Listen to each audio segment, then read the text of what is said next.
যাবে। শেখ হাসিনা দেখেন, ওর তো শয়তানও মনে হয় মাঝে মধ্যে কিছুক্ষণের বিশ্রাম নেই যে আমি একটু শয়তানি বন্ধ করি, সারা জীবন করছি আবার সারা জীবন করব। ওর তো সেটা বন্ধ থাকে না। ওর মাথায় থাকে যে আর কয়দিন বাঁচবো, যেই কয়দিন বাঁচি শয়তানি যা আছে ভেতরে সব দিয়ে শেষ করে যাইতে হবে। শেখ হাসিনা এই যে বলছে যে সে কাছাকাছি আছে, চলে আসবে, এত ফেলে দেওয়ার মতো না বিষয়টা। তার হাতে যদি প্রশাসন থাকে, তার দলের লোকজনকে এখন বিভিন্ন জায়গায় তাদেরকে পদায়ন করা হচ্ছে, এলাকা ভিত্তিকও বিভিন্ন টেন্ডারবাজি, চাঁদাবাজি, সেই সবেও এখনো তারাই দখল করছে। সেনাবাহিনী আওয়ামী লীগ যেভাবে দলীয়করণ করে তার 14 গোষ্ঠী তারপর বাছাই যাচাই করে সেনাবাহিনীর পদে এনে বসিয়েছেন, তাকে তো পরের 3 দিনের ভেতরে মূল কাজ হওয়ার কথা যে সেনাবাহিনীর এদেরকে সরাইতে হবে। ডক্টর মোহাম্মদ ইউনুস নিজেও এই সরকারের দ্বারা নির্যাতিত, সে জানে যে এই সরকার কি জিনিস। কিন্তু এর বাইরে যারা অনেকেই আছেন সুযোগ সুবিধা নিয়ে এখন আমাদেরকে ভুলে যাচ্ছেন। এই দেশটা স্বাধীন হওয়া এত সহজ ছিল না। অনেক স্টুডেন্টদেরকে এখনো দেখছি তারা বউয়ের গহনা বিক্রি করে চিকিৎসা নিচ্ছে। কিসের জন্য? সরকার এত অভাবে আছে। শেখ হাসিনার একটা ফোন রেকর্ড বের হয়েছে, সেই ফোন রেকর্ড শুনে অনেকেই হয়তো হাসাহাসি করেছেন, অবজ্ঞা করেছেন, ট্রল করছেন। এটা তো সম্ভব না কোনোভাবেই। আমিও আপনাদের মতো মনে করি যে এটা আদৌ সম্ভব না।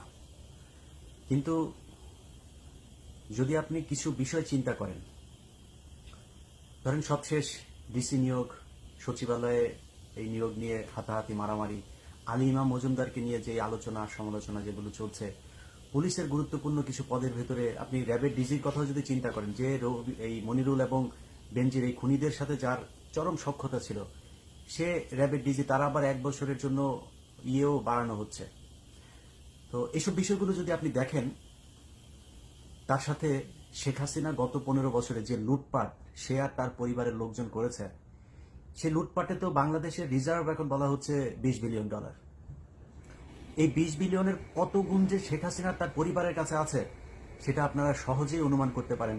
এক, যেই পারমাণবিক যে বিদ্যুৎ কেন্দ্র, সেখান থেকেই তারা খেয়ে দিয়েছে $5 বিলিয়ন।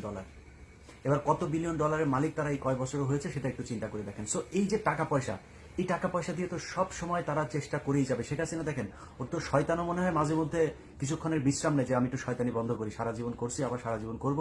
ওর তো সেটা বন্ধ থাকে না। ওর মাথায় থাকে যে আর কয়দিন বাঁচবো, যেই কয়দিন বাঁচি শয়তানি যা আছে ভেতরে সব দিয়ে শেষ করে যাইতে হবে। সো এই যে শয়তানের সারাটা ক্ষণ যে শয়তানি চলতে থাকে, এটা কার্যকর করার জন্য সেই টাকাও তো তার হাতে আছে।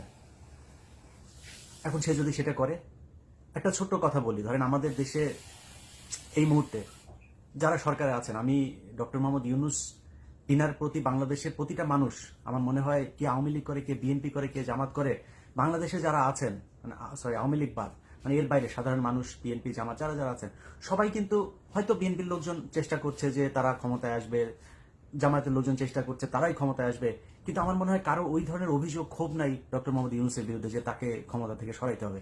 তার প্রতি একটা বিশ্বাস মানুষের আছে। কিন্তু একটা দেশ, বিশাল একটা দেশ পরিচালনা করতে হলে শুধু ডক্টর মোহাম্মদ ইউনুস একার পক্ষে তো সম্ভব না।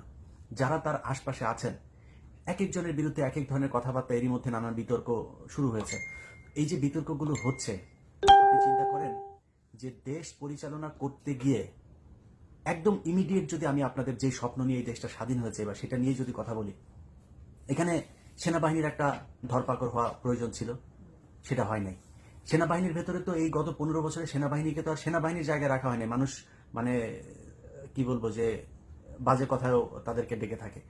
তো এটা তো একদম মানে খুব যে কি বলবো যে অসঙ্গতিপূর্ণ তা তো না। এটা বলার পেছনে অনেক যৌক্তিক কারণ আছে।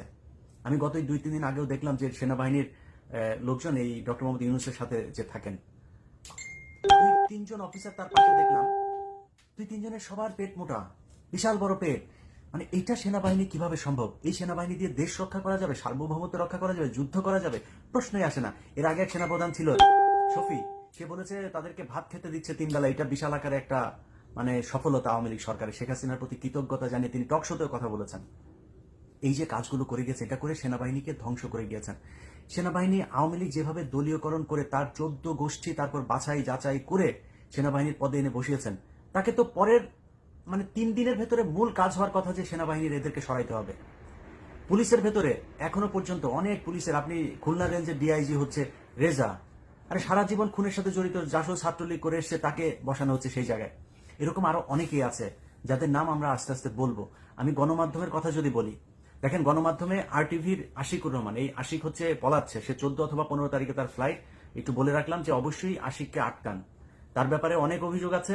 সে তার বোনকে ভুয়া সাংবাদিক বানিয়ে এর আগে শেখ হাসিনার সাথে আমেরিকাতে এনেছেন। তিনি নিজে এখানে প্রচুর সম্পত্তি করেছেন। অতএব তার ব্যাপারে বিচার হইতে হবে। সে শুধু চাকরিচ্যুত হবে না, বিচার হতে হবে। তার মতো ডিবিসিতে জাহিদুল হাসান পিন্টু, নাজরিন মুন্নি, সোমা ইসলাম, রাহুল রাহা, অশোক চৌধুরী, অন্তত 50 জনের নাম মুখস্থ বলতে পারবো। এরা এখনো পর্যন্ত অফিস করছে। আরে ভাই, ওদের তো জেলখানায় থাকার কথা, ওরা অফিস করবে কিভাবে এখন পর্যন্ত? কিন্তু তারা অফিস করছে। এটা বাস্তবতা। এই বাস্তবতা নিয়ে যদি মনে করেন শেখ হাসিনা যেই কথাটা বলছে একদম উড়িয়ে দেবেন, মানে একটা কথা বলতে চাই না, এই কথাটা 1.5 মাস হয়ে যাচ্ছে, বলি আজকে। আমার জায়গাটা পরিষ্কার করে নেই। আমার দেশে যাওয়ার কোনো ইচ্ছা নেই, দেশের কোনো জায়গার কোনো পদ পদবি নেওয়ার কোনো ইচ্ছা নেই। সেটা কোনো রাজনৈতিক দলও না, বা কোনো সরকার না, কোনো প্রশাসন, কোনো জায়গায় না। আমার এই মুহূর্তে দেশে যাওয়ার একেবারেই কোনো ইচ্ছা নেই। কিন্তু ধরেন আমি বা আমার মতো যারা সোশ্যাল মিডিয়াতে কথা বলেছেন স্বৈরাচার সরকারের বিরুদ্ধে কথা বলতে গিয়ে, আমাদের তো কম কষ্ট সহ্য করতে হয়নি। এটা মিনিমাম মূল্যায়ন তো করা উচিত, তাই না?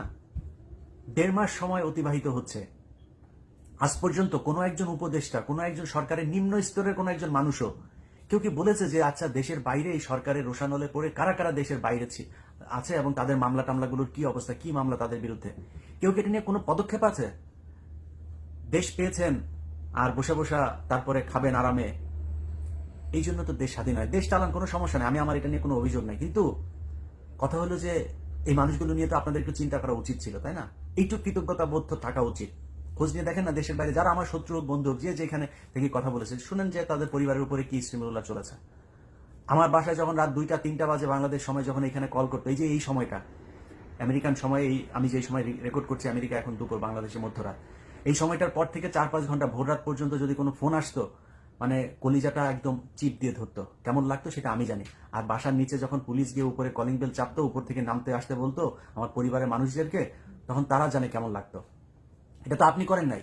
আজকে যেসব সুশীলরা এখন, এই আলী ইমাম মজুমদারের মতো যেসব সুশীল এখন এখানে বসে আওয়ামী লীগের লোকজনদেরকে এখানে বসানোর মানে পায়তারা করে যাচ্ছেন, তো তাদের মতো কারোর পরিবারের তো সমস্যা হয় নাই। যাদের সমস্যা হয়েছে তারা জানে। ডক্টর মোহাম্মদ ইউনূস নিজেও এই সরকারের দ্বারা নির্যাতিত, সে জানে যে এই সরকার কি জিনিস। কিন্তু এর বাইরে যারা অনেকেই আছেন সুযোগ সুবিধা নিয়ে এখন আমাদেরকে ভুলে যাচ্ছেন, এই দেশটা স্বাধীন হওয়া এত সহজ ছিল না। অনেক স্টুডেন্টদেরকে এখনো দেখছি তারা বউয়ের গহনা বিক্রি করে চিকিৎসা নিচ্ছে। কিসের জন্য? সরকার এত অভাবে আছে? যেসব পরিবারগুলোর সন্তান মারা গিয়েছে সেই সন্তান ফেরত দেওয়া যাবে না, তাদেরকে অন্তত এই পরিবারের যাতে সারা জীবন আর কোনো কাজ করে খেতে না হয়। 1 লাখ, 2 লাখ, 5 লাখ এটা কোনো টাকা না। এখন এই টাকা দিয়ে তার সংসার হয়তো 1 বছর 2 বছর চলবে, এটা না। অন্তত কয়েক কোটি টাকা দিতে হবে। একটা রাষ্ট্রের জন্য 100, 200, 500 কোটি টাকা বাজেট করা এটা কোনো ব্যাপার না। 5 কোটি টাকা তো নাকি কি এক অনুষ্ঠান করার জন্য বাজেট করেছেন, তো এটা করেন, তাদের পরিবারকে দেন। যদি টাকা না থাকে আমাদেরকে বলেন, আমরা সবাই মিলে দিব। অন্তত সরকার সেই পদক্ষেপটা নেক যে যাদের পরিবারের সদস্যরা মারা গিয়েছে, শহীদ হয়েছে, তাদের পরিবারকে আর্থিক একটা বড় ধরনের প্রণোদনা দিতে হবে। এটা তাদেরকে করুণা করে না, এটা তারা পাও না এই রাষ্ট্রের কাছে। এই রাষ্ট্রের যেই বিশাল একটা ফেরাউন, একটা কি বলবো, যে স্বৈরাচারী সরকার এই দেশের মানুষের ঘাড়ে বসেছিল চেপে, তাদেরকে তাদের হাত থেকে বাঁচানোর জন্য তারা জীবন দিয়ে গেছে। সো হুট করে পাইলাম আর টপ করে গিলা ফেললাম, এইভাবে দেশটা স্বাধীন হয়ে যায়নি। আজ পর্যন্ত আমাদের ব্যাপারে কেউ বলেও নাই যে এক হাফিজ ভাই বলেছেন, অনেকেই পাঠিয়েছেন সেই ভিডিওটা। হাফিজ ভাই তো সরকারের কেউ না। হাফিজ ভাই আমাকে অনেক পছন্দ করেন, কনক ভাইকে অনেক পছন্দ করেন, এরকম অনেকে হয়তো পছন্দ করেন, তিনি নাম ধরে বলেছেন। তিনি তো সরকারের কেউ না, তার হাতে তো সেই ক্ষমতা নাই। আমি বলছি না যে উনি যেটা বলছেন সেটা, ওইটা আমাকে চাইলেও কোনোদিন ওই জায়গায় নিয়ে আল্লাহ জীবনে যেন কোনোদিন না বসায়। এই লোভ লালসা যেন আল্লাহ আমার ভেতরে কখনো না আনেন। কিন্তু সরকারের পক্ষ থেকে আমাদেরকে, মানে যে এই লোকগুলো দেশের থেকে 10 বছর, 12 বছর, 15 বছর ধরে অনেকে দেশের বাইরে, কি অবস্থা, তাদেরকে আনার ব্যবস্থা করি। কই কেউ বলুন? আমি তো এই 5 আগস্টের পরে যতজন মানুষের সাথে দেখা হয়েছে, সালাম আদান প্রদানের পরে প্রথম কোশ্চেন ছিল, ভাই দেশে যাবেন কবে?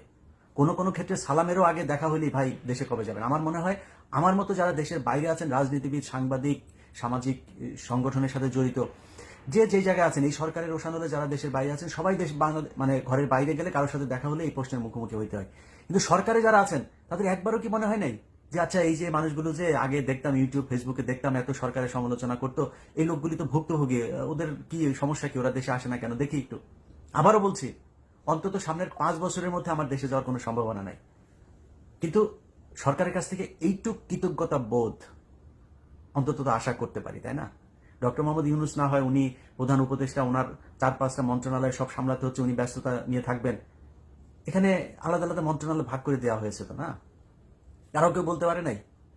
এরকম হইলে দেশ যদি আবার পরাধীন হয়, স্বাধীন করার জন্য কেউ জীবন বাজি রাখবে না, কারোর পরিবারকে কেউ বিপদে ফেলবে না। এবার সব শেষ কথাটা বলি, যেটা বলতে এসেছিলাম। শেখ হাসিনা এই যে বলছে যে সে কাছাকাছি আছে, চলে আসবে, এত ফেলে দেওয়ার মতো না বিষয়টা।